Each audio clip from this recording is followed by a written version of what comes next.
శ్రీమాత్రి నమః. ఈరోజు వచ్చి దొండకాయ కొబ్బరికాయ కర్రీ వండుకుందామండి. అంటే ఎక్కువ వీడియో అవుతుంది అనేసి ముందే ఇలా దొండకాయలు వేపేసుకుంటున్నాను. ఇలా కొంచెం బాగా వేగిన తర్వాత మనం ఏం వేసుకోవాలో నేను చెప్తానండి. దొండకాయ ఇలా బాగా మగ్గిపోయింది కదా, మనం ఇవి ఒక దాంట్లో తీసేసుకుందామండి. ఒక బౌల్లో తీసేసుకుంటామండి. తీసేసుకున్న తర్వాత మనం ఏం వేసుకోవాలో నేను చెప్తానండి. ఇలా తీసుకున్నాను ఒక దాంట్లో పచ్చడి వేగేయండి. ఇలా ఎర్రగా వేగిన తర్వాత తీసుకోవాలండి. దొండకాయలు తీసుకున్న తర్వాత మనం కొంచెం ఇలాగా ఆవాలు, శనగపప్పు, మినపప్పు కలుపున పోపు కొంచెం వేసుకుందామండి. వేసుకున్న తర్వాత మనం ఏం చేయాలంటే ఇగో 2 ఎండుమిరపకాయలు వేసుకుంటున్నానండి. 3 పచ్చిమిరపకాయలు కూడా కట్ చేసి వేసేస్తున్నాను. చూడండి, ఇవి మనం మళ్ళీ కొంచెం వేయించుకున్న తర్వాత కొద్దిగా వేగితే కదా వేగి ఇప్పుడు ఏం చేయాలంటే అండి మనం కొంచెం కరివేపాకు కూడా వేసుకుంటాం. ఇదిగోండి, గరం మసాలా కాకుండా ఏమో గరం మసాలా పచ్చడి వేస్తానండి. ఉల్లిపాయ పేస్ట్ వేస్తున్నాను. చూడండి, ఇది కొంచెం వేగిన తర్వాత మనం కొద్దిగా వేగింది కదా, ఇది కొబ్బరికూర కూడా దీంతో పాటు వేగుద్దండి, వేసేసుకుంటామండి. ఇవన్నీ కలిసి వేగిన తర్వాత మనం దొండకాయలు వేసుకుంటాం. వేగుతున్నాయి కదండి, చూడండి బాగా వేగిన తర్వాత చూడండి ఇలా వేగింది కదా. ఎంత వేగితే అంత బాగుంటుందండి. ఇది పోపు నల్లబడిపోకుండా వేయించుకోవాలి. ఇప్పుడు ఉప్పు వేసేస్తున్నానండి. చూడండి, ఉప్పు వేసాం కదా, కొంచెం కారం కూడా వేసుకుందాం.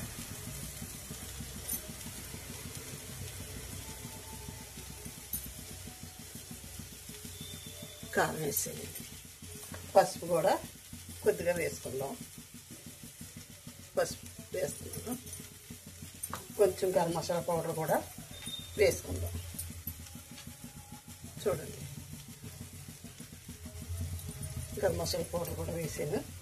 ఇప్పుడు మనం ఈ దొండకాయలు ఇందులో వేసేసి 2 కలిపి బాగా వేసుకుని బాగా పట్టిలా వేసేసుకుని కొంచెం వాటర్ వేసుకుంటే మనకి సరిపడా వాటర్ వేసుకుంటే తొందరగానే మగ్గిపోతాయండి. ఏంటంటే ముందే వేగి ఉన్నాయి కదా, అంచేత తొందరగానే అయిపోతుంది కర్రీ అయితేనే. చూడండి, 1 నిమిషం మనం మూత పెట్టుకుందామండి. కాయలన్నీ కూడా ఉప్పు కారం అన్నీ పడుతుంది. మూత పెట్టుకుందాం. ఒక 2 నిమిషాలు మూత పెట్టుకున్న తర్వాత వాటర్ వేసుకుందాము. ఒకసారి మూత తెచ్చుద్దాం. ఇవన్నీ మగ్గుతున్నాయి. ఇప్పుడు వాటర్ వేసుకుంటే మనకి బాగుంటుందండి. ఏంటి ఇలా ఈ పేనం ఎందుకు పెట్టానంటే అండి, ఇలా మందంగా ఉంటేనే బాగా ఎగుతుందండి. లేకపోతే మనకి వేగే మాడిపోతాయండి. దొండకాయలు ఏగవు, ఈ పోపులు కూడా కరెక్ట్గా ఏగవండి. అంచేత నాకు ఇలా వేసుకునేటప్పుడు ఇలాగే పెట్టుకుంటానండి నేను. బాగుంటుందండి. ఈ పేనం కూడా చాలా బాగుంటుంది. చూడండి, ఎక్కువ కూడా వాటర్ వేసుకున్న అవసరం లేదు.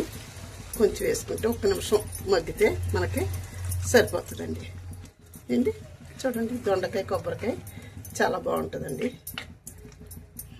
కొబ్బరి చెక్కలు వేస్ట్ చేసుకోకుండా ఇలాగా ఏదో కర్రీ కింద మనం కాల్ చేయించుకుంటే మనకి ఇంట్లో కర్రీకి బాగుంటుంది. కొబ్బరి చెక్కలు కూడా పోవు. ఎక్కడన్నా ఏ దేవుడి దగ్గర కొట్టుకుని గట్టి తెచ్చుకున్నా ఇలా నీసులేని కూరల్లో వేసేసుకోవచ్చండి. ఉప్పు కూడా సరిపోయింది. 1 నిమిషం మనకి మగ్గితే కర్రీ రెడీ అయిపోద్దండి. ఆయిల్ బయటకు వస్తే 1 నిమిషం మూత పెట్టుకుందాము. మనం చూద్దామండి ఎలా రెడీ అయిందో కూడా.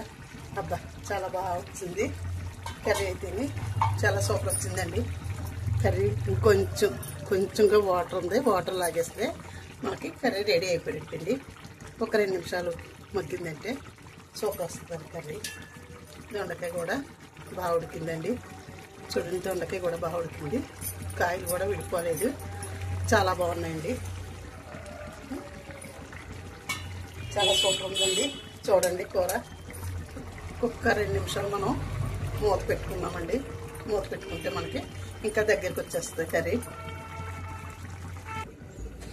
చూద్దాము. అబ్బా చాలా బాగా వచ్చిందండి కర్రీ అయితే దగ్గరికి వచ్చేసింది. మీరు కూడా ఇలా వండుకుని ట్రై చేసి చూడండి. పోపులు వేసుకుంటే వేరే టేస్ట్ వస్తుంది, పోపులు వేసుకోకపోతే వేరే టేస్ట్ వస్తుంది కర్రీ. పోపులు వేసుకుని వండుకుంటే బాగుంటుందండి. చూడండి, ఒక కొబ్బరి చెక్క, ఒక 1/2 కేజీ దొండకాయలు, ఉప్పు కారం అది సరిపడితే. కొంచెం మంది కారం ఎక్కువ వేసుకుంటారు, తక్కువ వేసుకుంటారండి. దాన్ని బట్టి చేసుకోవాలండి. ఏమీ లేదండి, కొంచెం జీలకర్ర, మినపప్పు, శనగపప్పు, ఒక 2 ఎండుమిరపకాయలు, కొంచెం కరివేపాకు పోపు వేసుకుంటే బాగుంటుందండి. టేస్టీగా ఉంటుందండి కర్రీ. చూడండి, వీడియో ముగిస్తున్నానండి. కర్రీ కట్టేస్తున్నాను. ఉంటానండి. శ్రీమాత్రే నమః, శ్రీమాత్రే నమః, శ్రీమాత్రే నమః. సరే అండి, ఉంటానండి. బాయ్.